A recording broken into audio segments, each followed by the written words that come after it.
Hello, hello, hello. This is Mark Adams with MCA Certified Tax Preparers, and I'm here with Kamal Nuru. He is the man.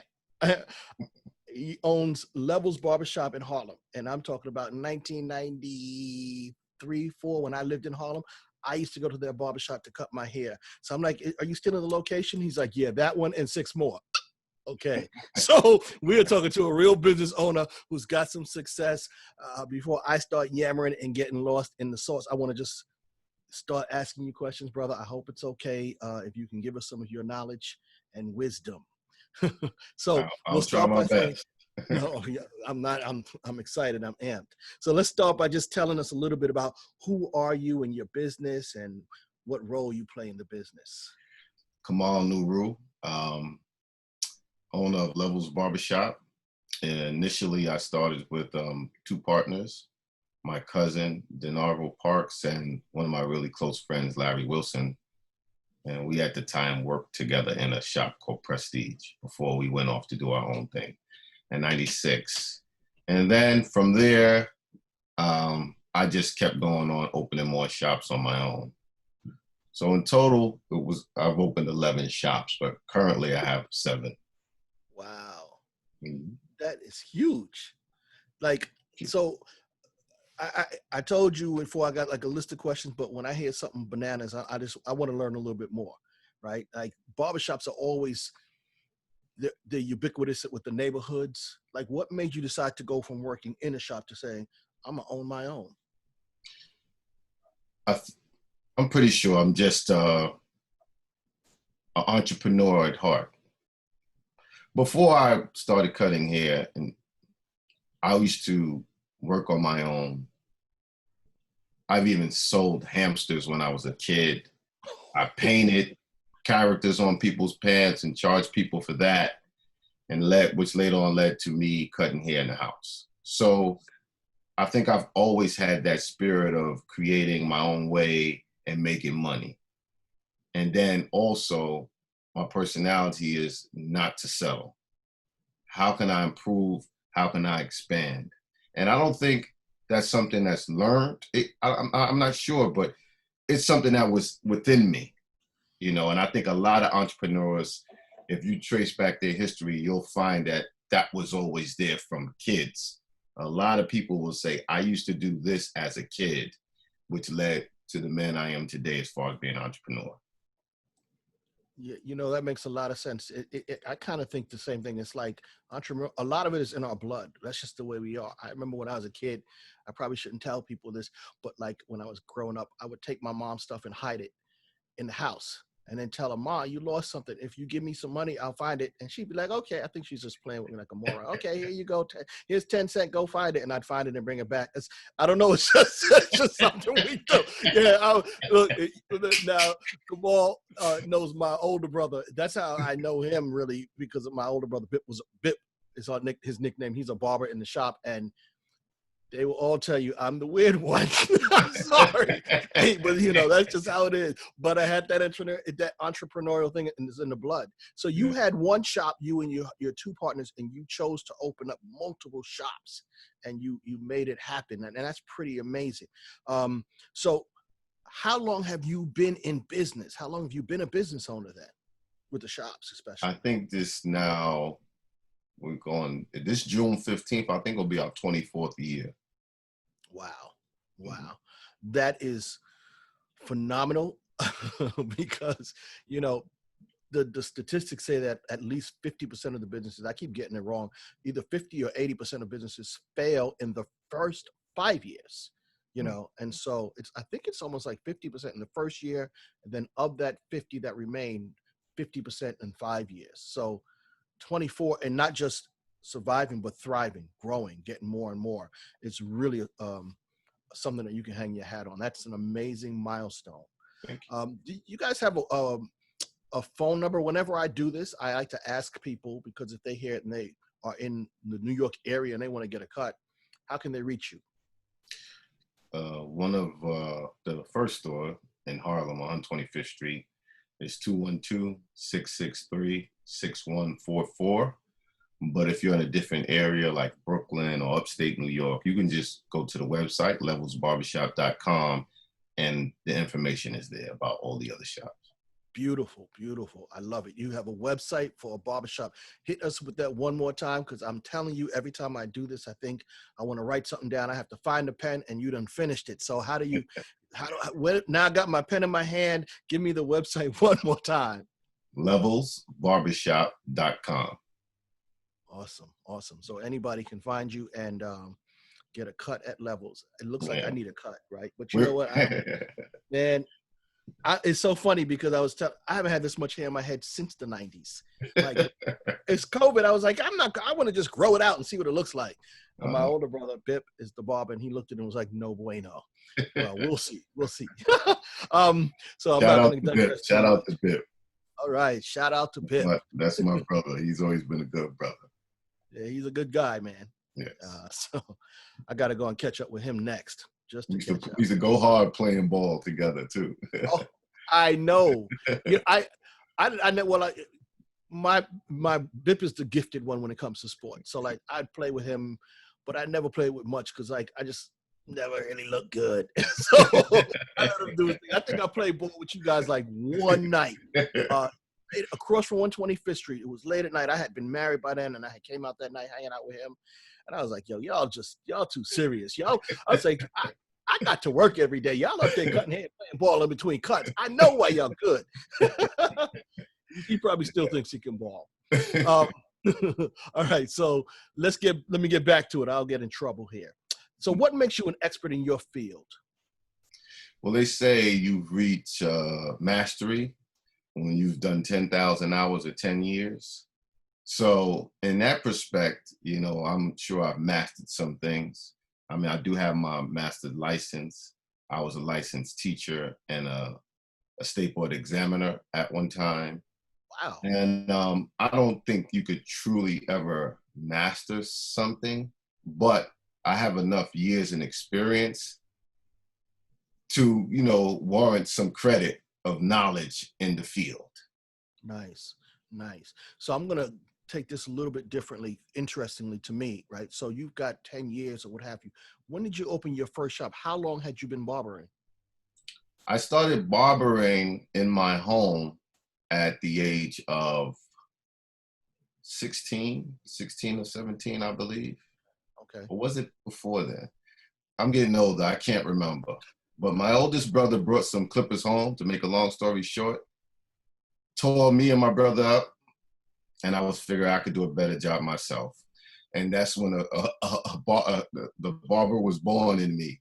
And I don't know if that was like 15 or 16, but somewhere around that time, I started playing around with the clipper. And I got the chance to go in the shop and work at the age of 17 and learned under a master who took me on as an apprentice. And that gentleman's name was Gene Walker. And the name of the shop was West Side Barbershop, owned by Mr. Willie Loafer. Nice. So you benefited from having a mentor before you actually jumped in the water. Would you say that? No, I already was in the water. Okay. And then opening a shop. Oh, for opening a shop? Yes. What gave you the confidence to do that, to make that, Open a shop? Yeah. I've always, I don't know if something gave me the confidence. I just didn't see any other way but saying eventually I'm going to open my own store. Nice. Like it was, and don't get me wrong, with each store, there's some fear, there's some doubt, but that's normal. Mm-hmm. And you should have it to keep you on your toes. Right. Okay. So you don't take things for granted. Right. And it's nothing even wrong with things not working out or so-called failure, because you learn every time something goes wrong or you have some failure. So. Nice. I like that. And I was speaking to a doctor who's been in business, and he said the same thing about when something doesn't work as planned. It's not failure, it's learning. So yes. I appreciate that. And I think that especially newer business owners need to understand it's not all going to go right. You might have some downs, but that doesn't mean you give up. You keep moving forward and you will find the success if you keep at it. So Appreciate that Yes. that gem. How do you define success? I don't know. I think I'm still chasing it. Some people might say I'm successful or consider me a success, but I think success is something that I don't know, it's a life thing. Like I'll never stop chasing success or wanting more success. So it's just, I'm grateful, but I feel like there's more to do. Okay. Yeah. Okay. So now that bolds an interesting question because you're chasing success. So do you think that you're successful though? Yes. But Okay. I feel like I could be a lot more successful. I hear you. Yeah. We were just on Fridays, and it is Friday. My whole vision of success was not having to work on Fridays. I'm working on Fridays. I just switched it though. I don't work on Mondays now. But yeah, oh, bro, I'm gonna make my success happen. But we were just talking about that whole point about success, and there was a statement that was made: success is a journey, not a destination. Mm. So it's not like okay, I've arrived here, so I'm successful. It's this constant movement, and I always talk about my podcast cover, the picture, and even like on my Facebook group, I had this guy on top of the mountain and he's holding this bookcase. Like, that's success. You got your arms up, right? But to me, the whole journey up that mountain is success. Yes. Right. Yeah. So I like that you're still going toward your successful goal, because man, 7 shops, brother, is pretty impressive. So here's another question though, because you have success. How are you making it possible? How are you able to sustain it and grow toward it? What are you doing that makes you continue to be successful? I think about the future. I try to be respectful, responsible, because I know it's not just my livelihood that's on the line. There are other people that utilize the shop for their livelihood. And if I'm irresponsible on myself, then I'm also being irresponsible for the outcome of their success as well. So I keep that in mind, and I always try to grow. I try to follow the laws and stay within the guidelines, what I mean, so that I don't have these problems. I try to pay my bills on time, so the lights don't go off, no evictions, what I mean? I try and show responsibility for sustainability. Gotcha. Yeah. I like that. Responsibility for sustainability. I'm going to write that one down. Hold on. Because certain things you say, man, and you only need a few words, right, to make a difference. And that's one of them. And I like it. I'm writing it down because the truth of the matter is a lot of business owners are irresponsible. And when they struggle financially, they don't understand why. So that phrase that's why we do Could be this, that. man. Yeah. That's one of the big reasons for a lot of owners, because I do a lot of not mentoring, but advisory work. And so, that's what I see. I see this sometimes when people struggle. It's like, well, did you do what you, oh, well, I thought, and if you don't take responsibility and move forward, then a lot of times you can't grow like you want to grow, Yeah. I should say. So you need growing pains. Yeah. And that's the work that's put in order for you to grow. Like, you don't want to fill out every form that you have to fill out and go through hoops when that doesn't work out and it's not an easy path. And I think that's what separates people. Those people that are willing to do what is necessary to succeed. A lot of people want success, but they don't want to do the work that is necessary to succeed. And that's why I know I could be more successful, because there are things that I can do to be more successful that I just haven't implemented into my program and regimen to be more successful. Yeah.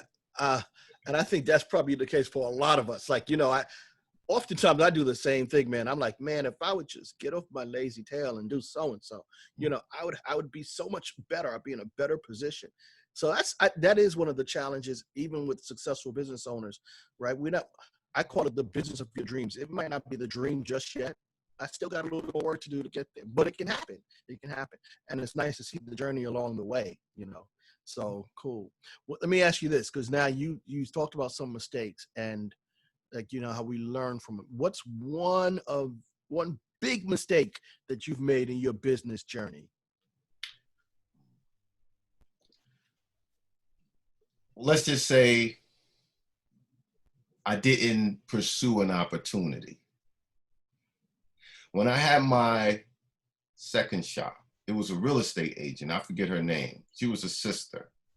She was trying to get me to take on a one-story storefront on 116th Street.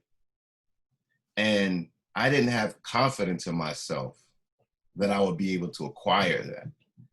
And if I would have at least tried, because she's older, wiser, and she was in the real estate business. She was an agent.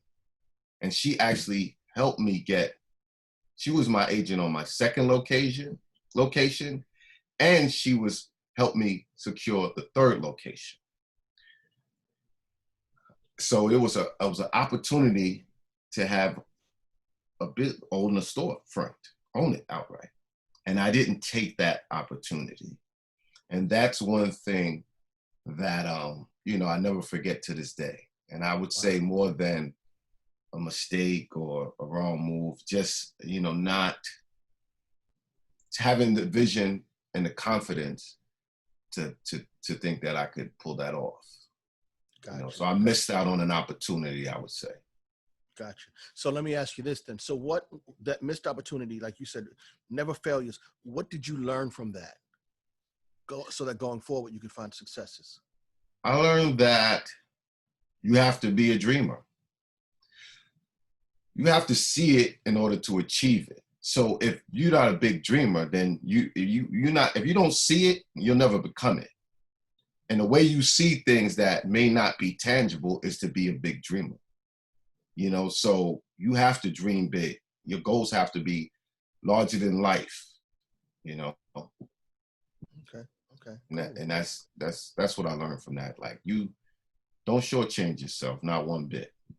Okay. I like that. Don't shortchange yourself. We tend to do that. I mean, fear is one of those self-limiting beliefs, right? It'll cause us to miss out on opportunities. So that's a nice lesson, because now you had it, and you probably won't make, who knows, probably won't make that mistake again, because you reflected on it, you learned from it, and well, obviously you've propelled yourself to even more and more shops. So you've learned from it. That's cool. And that's something somebody else can take from this. If they have that doubt, you know, dream big, and then to work to meet the dream, right? That's kind of what it is. Right. So cool. Very nice. What and do you think? Go ahead. No, go ahead. No. Go ahead, man. No. This is your show, not mine. I'm just thinking, even if I would have attempted it and still not acquired it, something would have been learned in that journey trying to attain it that I missed out on as well. Yeah. And that was at a earlier age. You know, that was just 2 years into, or 2 or 3 years into me being into business, which I could have learned something in that a long time ago, which later on in real estate investments or whatever, buying my own home, I would have had some knowledge, because it's similar all the way back then. Right. Yeah, that's true. Yeah, it's funny. It's like the missed opportunities or the mistakes sort of sit with us more often than the successes, you know? Because when things go right, you don't learn anything. Yeah. You don't learn anything from you attempting something and it worked, and you would do something else and it worked, and it worked, and it worked. So what do you learn from everything working out? Nothing. Yeah, nothing. You're right. And I think the one thing I like about mistakes, honestly, I mean, I don't want to make a ton of them, but mistakes are what drives me to improve who I am. And I find that with a lot of the owners that I talk to, mistakes are what drives them to improve their business, right? Yeah. And so I appreciate mistakes. You know, I learn from, like you said, that's how you learn the most. So let me ask you this question. What do you think is the single biggest quality needed to be a successful business owner?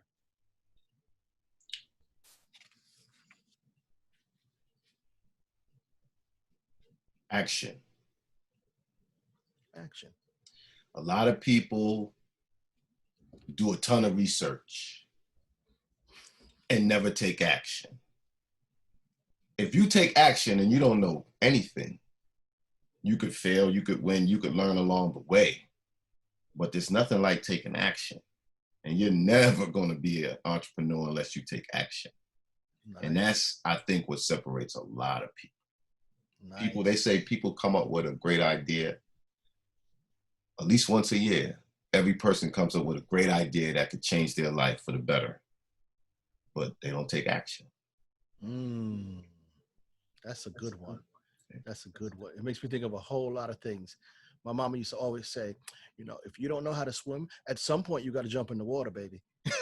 Right? You can stand at the side, you can watch, you can read, you can do, but at some point you got to jump in the water or you'll never swim. That's right. You can't swim unless you get your feet wet. There you go. There you go. Better take that action. So if you're an owner, you got some ideas, you're thinking about it, take action, right? Nothing beats a failure but a try. So I like that. And that's, and in business, to me, as you grow, if you're going to grow, you have to keep taking action. You can't just get paralyzed with fear. What is that? Paralysis by analysis. You can't do that. Right. You got to take that action. So I love that. Thanks so much, man. Okay. How have, and you kind of touched on it, how have mentors, coaches helped you with your business along the way? They say a wise man learns from others' mistakes, right? Oh, yeah. And the importance also is that you need a mentor for every step of the way, in all aspects. You need a mentor when it comes to taxes. Your tax agent, your tax person is your mentor. A real estate person or your attorney is your mentor. I believe it. You know what I'm saying? The person that teaches you the craft or whatever it is your mentor.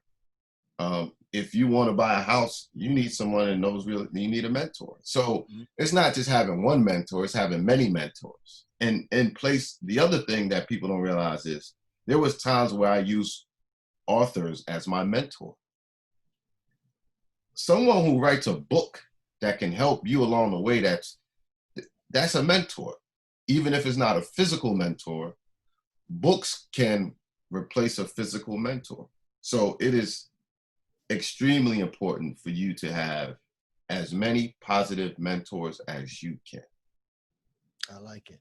I like it. You use the word books. I read, but sometimes I'm like, I hate reading. But I'm gonna tell you what I've learned. I've interviewed now business owners who have a lot of years and a little years. The ones who have a lot of years, they're all well read. It's amazing how that the correlation is there. We have to keep reading and growing, and those are mentors. Right, those are mentors, so it's important that we have that. So those probably contribute maybe to this next question. You probably might. Well, we'll see. What advice would you give a new business owner? A new business owner, I would say maybe be fearless. Be fearless because people are going to doubt you, even you're going to doubt yourself. Mm-hmm. That's just normal. But fear cripples you. So you can't be afraid to stand up for yourself because people are going to try to cheat you. You know what I mean? You can't be afraid of telling people what you want. Whether it's the architect or whether it's the construction person, wherever it, you know what I'm saying, whether if you're leasing a space and it's the landlord, you have to be fearless. If you want to negotiate your lease, your terms, then you say what you want. You can't be afraid. You know what I mean? You have to be fearless in business because you're going to have to stand up for yourself. You're going to have to stand up to the people who work for you and everybody else, because protect your assets, your assets. You have to protect your assets. And the only way you could do that is to be fearless. Nice. I'm going to tell you the truth. They say rule number one in business, protect your investment. Yeah. Every time I interview folks, I learn something too. That right there, I mean, you've given us a couple already, but that one right there, I'm taking for me because I have a tendency to be timid even though I might come off like, but inside, a lot of times I just be shaking, and I've managed to be able to speak up for myself most times, but there are times where I'm just like, Yes. But you're right. In the end, we have to be fearless as owners. If you're a new business owner, you have to be fearless because you're going to have to, no one is going to speak up for you, right? We got to be able to do it for ourselves. So I like that one. Be fearless. If you could go back to right before you started your business, would that be the piece of advice you give yourself, or would it be something different? I don't know. I'm not sure. Because I think when you realize it over time, it has more quality. Because someone can give you words, right? But they say the use of knowledge is power. Okay, yeah. You can have knowledge. Right. But if you don't use it, then where's the power? Right. You know what I'm saying? They say knowledge is power, but no, it's the use of knowledge that's power. That is true. That is true. I mean, you hit it on the head. If you have all the knowledge in the world, but if you don't use it properly, of what value is it? Right. I'm gonna tie that one to. So when you have it, take action, and you're getting somewhere. Take fearless action. Take your knowledge with fearless action. I'm telling you, you got a whole sentence in there somewhere that I'm gonna end up writing down and having on my little board that I'm gonna be teaching other people. So I'm stealing all your stuff, brother. I'm just letting you know. Give me a shout out every now and then. You got it. You got it. I like the way you do that too. You always mention people's names who helped you on the journey. I love it. I'm more of a writer than a speaker. So when I'm typing emails, I like to mention people's names because, man, we don't get where we are without all these people. I talk about my older brother. He has never owned a business in his life, but you and I wouldn't be talking on a podcast if it wasn't for him talking to me saying, "Hey, you need to do this." Yeah. You got to give credit where credit is due. It's just the way it should be. So I appreciate that. I got one more question for you. And it's like a bonus question. And we already touched on it, believe it or not. Every week we do this mastermind session. We call it Friday Focus Forum. I made that one up myself. I'm not a rapper, but I ain't special ed. I saw your piece. I was like, oh, yo, you know special ed. So, but anyway, Friday Focus Forum, and we have it thematic. We have a topic. The topic that we discussed, in fact, it was today, and I just want you to tell us how you see it. Was what we talked about a little bit earlier. Success is not a destination; it's a journey. So, what can you give our listeners from your point of view as what that means for them in their business? It's a journey. Success is a journey. Well, the journey will be learning from others, teaching others, bringing others along the way, mentoring. That's with mentorship and providing opportunities. And it's also being grateful along that journey. Being grateful for the people who allowed you. Like, we put our money together to get that first shop. And I remember my mother giving me $3,000 to add to what I had. You know what I'm saying? And that's part of, your journey to success. The people who help you along the way, because your success is their success as well. So don't ever forget that, Don't ever forget the people that helped you along the way of your journey to success and how you have to pay it forward and give back. I appreciate like from Levels, quite a few of people who've been a part of Levels family have gone on to open their own barbershops. You know what I mean? So quite a few of them who've learned directly or indirectly or who reach back and ask me questions later on of how to, get to the next level. So, yeah. Awesome. I appreciate that. Hope that helps. So I think it will. Before that was my last question for the officials. I'm gonna ask you just one more thing. I'm gonna say one more thing. When Bip told me that, my friend Kamal might be able to do a podcast for you, I looked at your podcast and I was embarrassed because your journey is like this whole next level. So I just tell us what your podcast is, because I know people want to see yours too. What is yours? The name, the official name.